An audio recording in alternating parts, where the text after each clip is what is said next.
Well, this is an area where look at the data is the strongest thing I can say. You want to look at the data.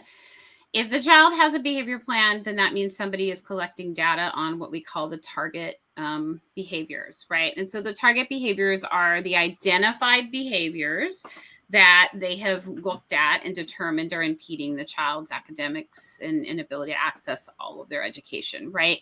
So it could be inattention, right? And lack of focus. It could also be hitting or eloping. It could be self-stimulatory behaviors, which again, I'm only talking about those that are getting in the way of learning, right? Self-stimulatory behaviors or stims aren't a bad thing in of themselves, right? We're just talking about impeding learning.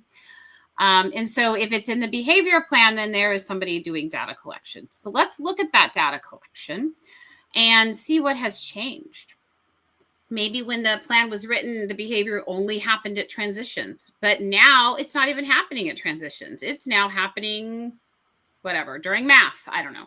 I pick on math a lot because that's my area that I'm very not good with. But we want to look at the data.